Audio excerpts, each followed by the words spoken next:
कुछ लोग कहते हैं कि यादव और ब्राह्मण कभी एक नहीं हो सकते, और क्या आपको लगता है कि ये दोनों ही लोग स्वाभाविक रूप से शत्रु हैं एक दूसरे के?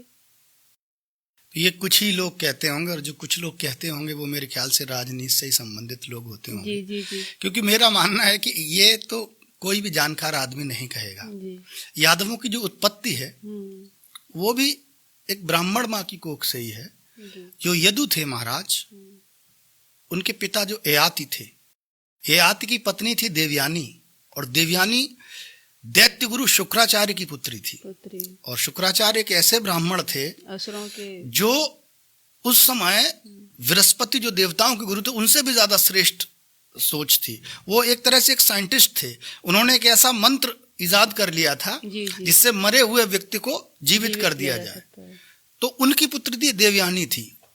देवयानी का ययाति से विवाह हुआ, उससे यदु पैदा हुए।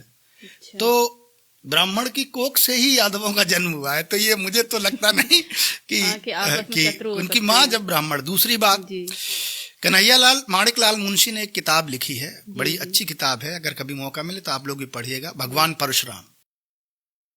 ब्राह्मण समाज में परशुराम बहुत पूजनीय है, वो ईश्वर के अवतार माने जाते हैं। जब सहस्त्रार्जुन, जब उन्होंने ये शपथ ली कि मैं धरती को क्षत्रिय विहीन कर दूंगा, तो उस समय का जो उनका शत्रु था सहस्त्रार्जुन, वो उनके पीछे पड़ गया। तो परशुराम प्राण बचाने के लिए दौड़े। तो किसी राजा ने परशुराम को शरण नहीं दी अपने यहाँ, क्योंकि उसका इतना आतंक था सहस्त्रबाहु का। तो एक भागते भागते वो जंगल के कबीले से गुजरे। उस कबीले का सरदार एक यादव कुल का व्यक्ति था जिसका नाम था भद्रश्रेष्ठ। जब उन्होंने अपनी बात भगवान परशुराम ने अपनी बात रखी, तो उस व्यक्ति ने यह कहा कि हम जब तक जीवित हैं तब तक पूरी दुनिया भी अगर आपको पकड़ने आ जाए, जब हम सब बच्चा मर जाएगा तब आप तक पहुंच पाएंगे। तो उसने अपने कबीले के बाहर अपनी औरतें, अपने बच्चे बैठा दिए और बीच में घर में भगवान परशुराम को बैठा दिया। तो सहस्त्रार्जुन लाखों की सेना लेकर गया, लेकिन उस समय चूंकि स्त्री हत्या, बाल हत्या पाप था, तो उसने उन लोगों को नहीं मारा और परशुराम को जीवन दान मिला। तो उनकी रक्षा करने वाला भी एक यादव ही। तीसरी जो सबसे एक बहुत महत्वपूर्ण मैं आपको बात बता रहा हूँ, कृष्ण सुदामा की मित्रता तो आपने सुनी होगी, वो एक, लेकिन एक बहुत महत्वपूर्ण बात जो कम लोग जानते हैं, भगवान परशुराम के बहुत शिष्य रहे हैं, और रामायण काल में भी भगवान परशुराम रहे हैं और महाभारत काल में भी रहे हैं। भगवान परशुराम के महाभारत काल में 3 प्रमुख शिष्य थे, क्षत्रिय भीष्म, ब्राह्मण द्रोणाचार्य और शूद्र कर्ण। हाँ, भीष्म, द्रोणाचार्य और शूद्र कर्ण। हाँ।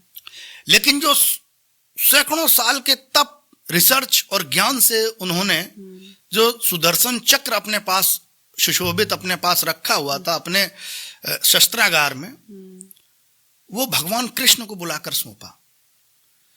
अगर उनके अंदर ये चीज, तो मुझे तो ये लगता है कि अगर योग्य ब्राह्मण होता है तो ब्राह्मण हमेशा न्याय करता है। उसको लगता है कि उसकी जो क्षमता है, योग्यता है, उसकी रक्षा जो उचित व्यक्ति कर पाएगा, वो उसी को उसने सौंपा।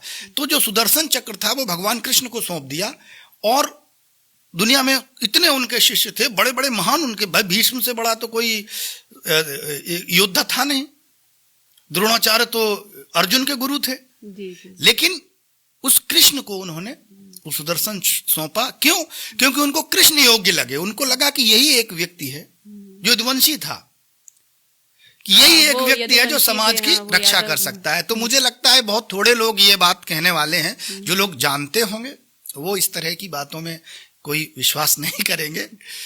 चलिए, आपने इस किंवदंती को या इस सोच को, ये लोग सोच भी रहे होंगे, तो उनकी सोच को आपने वहीं विराम लगाया है। आपका बहुत बहुत धन्यवाद।